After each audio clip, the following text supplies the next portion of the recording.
Hello and welcome to Kentucky Brew Review. I'm Radar. Special K, and tonight we're doing Benchmark Single Barrel. This is the last one of the series we have to review. This is the one I've been looking forward to. 47.5% alcohol by volume or 95 proof. Another one, I believe this one was, again, I want to say $20-ish. They're all under 20. It was 20. I think that one was $22. They're all under $21.99. I know that. Never mind. They're from $12 to $21 is the price range, which that's insane regardless. I saw them for $50 a bottle. If you're interested. I mean, I'm not buying them at $50 a bottle. I'm sure someone did because they no longer have any of them. Yeah. Could you imagine, though? Retail is like $20 and you drop $50 on it. That hurts. That hurts me even though I didn't do it. That's nice. It has a little bit of a earthy mustiness to it. A little bit of barrel.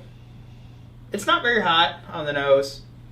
What alcohol there is kind of a harsh alcohol scent, and it's very, very sweet.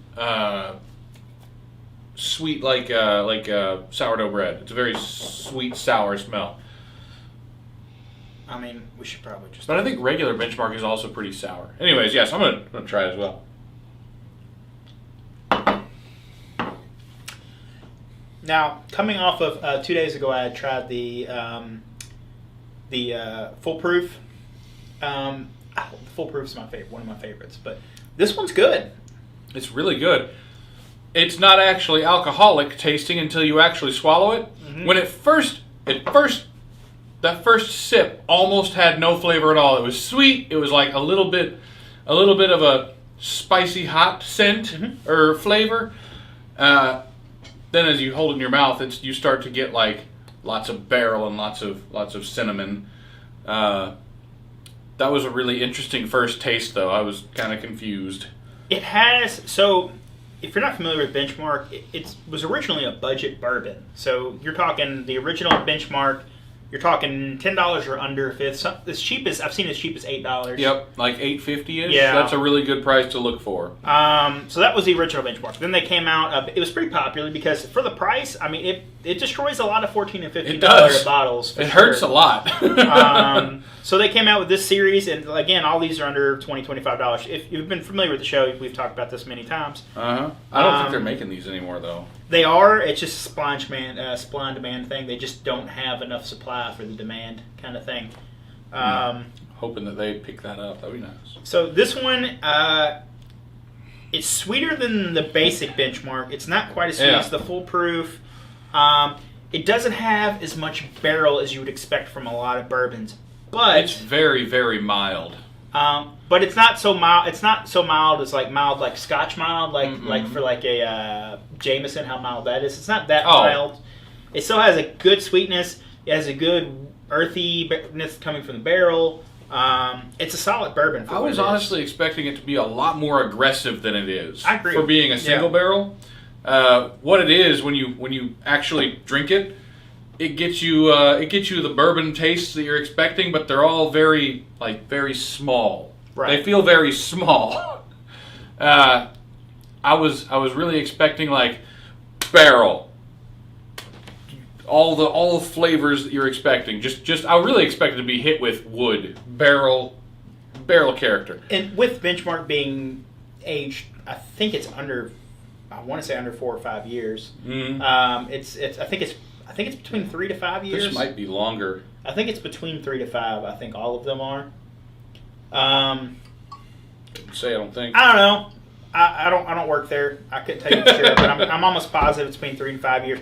They have Buffalo Trace sort of divides their bourbons in years. Mm-hmm. I mean, obviously some of them have different mash bills, but a lot of them are divided by how long the bourbon's aged. Because the longer it's aged, the more costly it is to the company to make. Right, yeah. And the more that evaporates from a barrel. This being a 3 to 5 year versus Eagle Rare being 8 to 10 years, a lot more that's going to be gone from the barrel. That's why it drives the price up. A lot more time in the rick house. Blah blah blah blah. Anyway. Quick economics lesson. I like this bourbon a lot.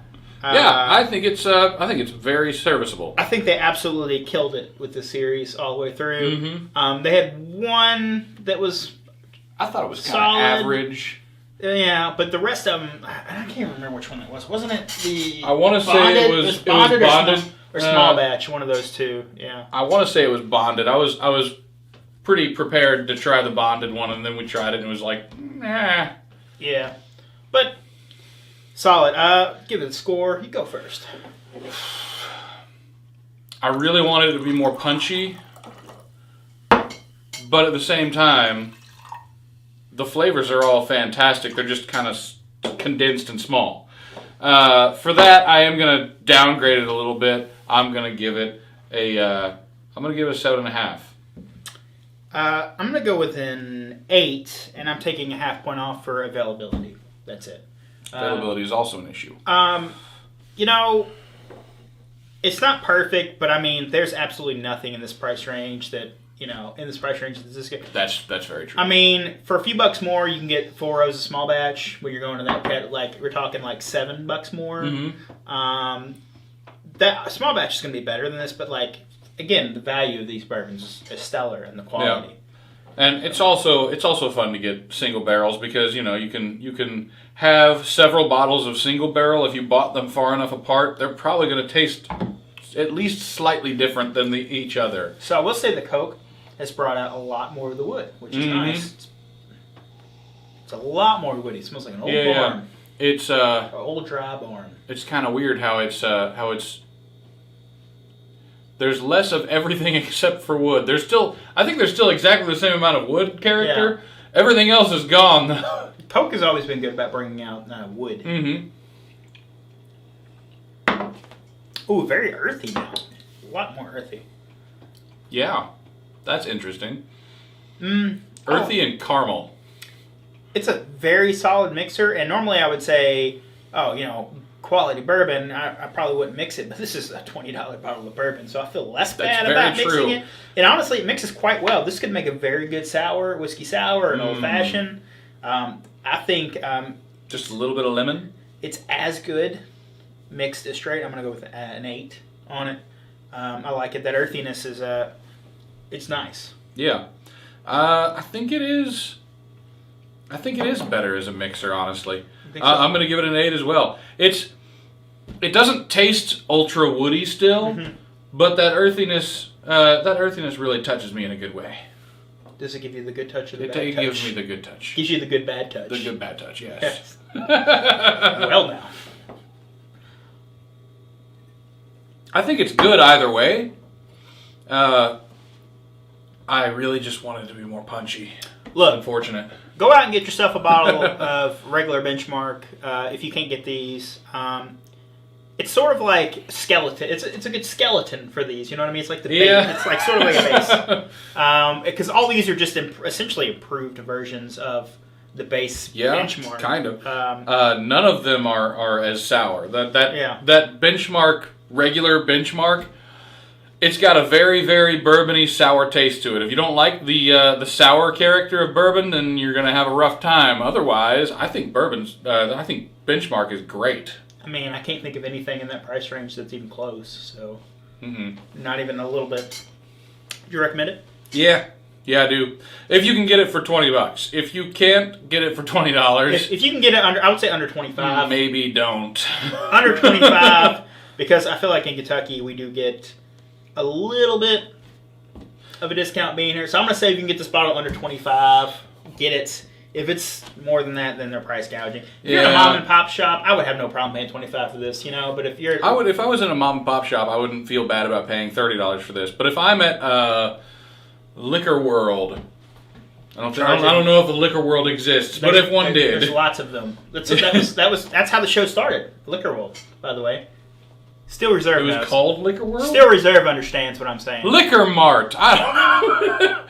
Any giant sounding liquor store that you can think of, any multi-state situation, if they're charging $50 for this, then just walk away. You know what I think we're going to do when we're in Vegas? We're going to do how the show started. We're going to do a whole video on how the show started. Oh, man. Since we're going to have the OG3 together. History with the OG3. Yeah. All right, well, that's been our episode. If there's something you would like to see on the channel, you may leave a comment right there. Right there. Don't forget to hit that like button. I'm Special K. I'm Radar. Thanks for watching.